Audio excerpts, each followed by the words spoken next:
When Mass Effect 3 was released back in 2012, many fans were unhappy with the original vanilla ending, pre-extended cut, that they started to look for other alternative theories and endings to the series in an attempt to make sense of what we got. Hence the indoctrination theory gaining traction.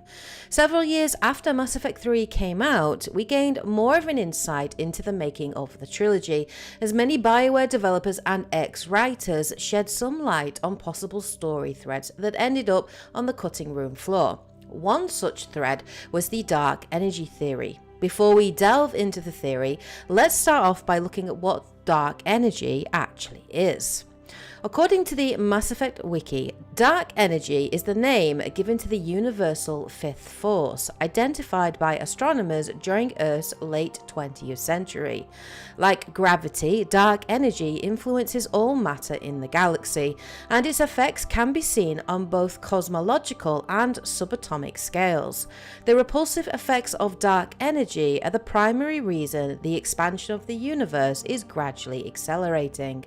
Dark energy is manipulated using the extremely rare material element 0. When subjected to powerful electrical currents, element 0 releases dark energy that can be harnessed to create Mass Effect fields, effectively raising or lowering the relative mass of all objects within the field. Dark energy and Mass Effect fields have practical uses across a wide range of manufacturing and technology fields. Most significant is the enabling of faster-than-light travel, which has opened up the vast distances of space to exploration and colonization. The dark energy theory was the brainchild of Drew Karpyshyn, the lead writer for Mass Effect and Mass Effect 2, who departed BioWare shortly before the conclusion of Mass Effect 2 and was replaced by Mass Effect 3 lead writer Mac Walters. In a radio show VGS, Karpyshyn admits that the plot thread was something that wasn't super fleshed out. He then went on to elaborate on the theory. Dark energy was something that only organics could access because of various pseudoscience magic reasons we hadn't decided on yet.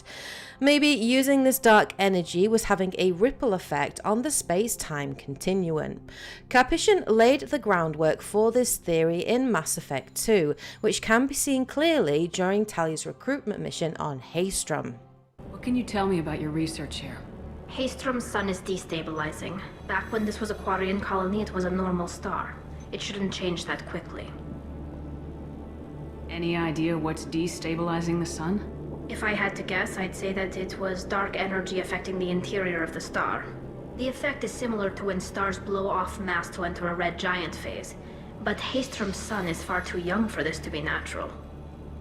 The dark energy theory, if followed to completion, would present a plot twist as players discover the true motivation behind the Reapers and their forced harvest of organic races every 50,000 years. Instead of the monstrous force they are believed to be, the Reapers would instead be presented as the would-be savior of all life in the galaxy.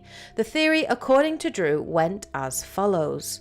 Maybe the Reapers kept wiping out organic life because organics keep evolving to the state where they would use biotics and dark energy, and that caused an entropic effect that would hasten the end of the universe. Being immortal beings, that's something they wouldn't want to see. Then we thought, let's take it to the next level. Maybe the Reapers are looking at a way to stop this. Maybe there's an inevitable descent into the opposite of the Big Bang, the Big Crunch, and the Reapers realize that the only way they can stop it is by using biotics. But since they can't use biotics, they have to keep rebuilding society as they try and find the perfect group to use biotics for this purpose. The Asari were close, but they weren't quite right. The Protheans were close as well. Their hope is that someone in the next 50,000 year cycle will find a way to stop the dark energy spread altogether. A draft of this ending even suggested that the Reapers believed that humans might have the best shot at stopping the spread of dark energy. These breadcrumbs were certainly laid in Mass Effect 2 when Mordin discusses with Shepard the genetic potential of humanity.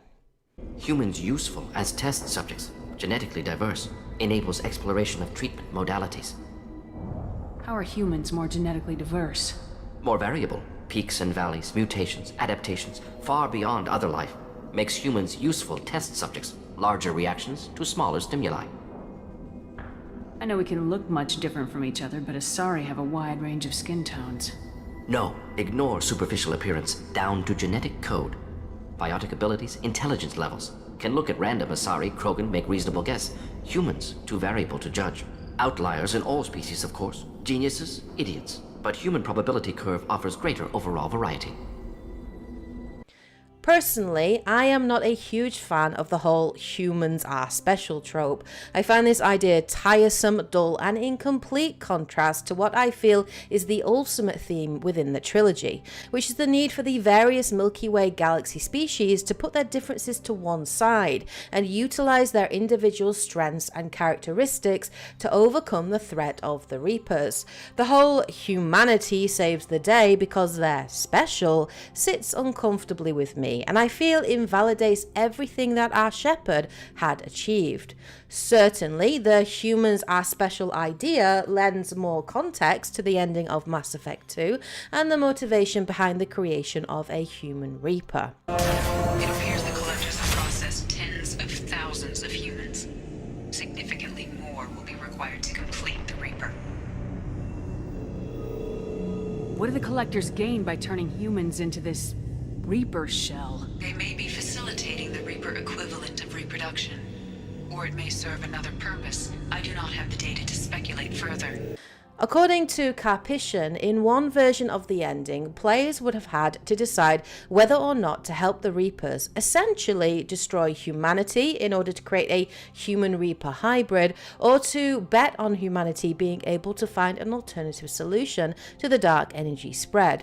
So we would have gotten a difficult choice a la Paragon or Renegade, which would have certainly been different to the destroy, control, synthesis endings that we ultimately got.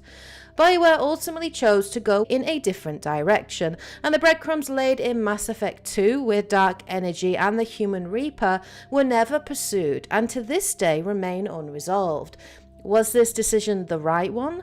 Personally, in some ways, I think yes, it was. The idea of a bigger danger is a cool one, but I feel such a huge force of nature like dark energy may have been a little hard to digest for most players, who would prefer a more tangible enemy like Saren or the Reapers or the Elusive Man to focus upon. To have the metaphorical rug pulled from under them so suddenly at the end of Mass Effect 3 may well have resulted in backlash from the community.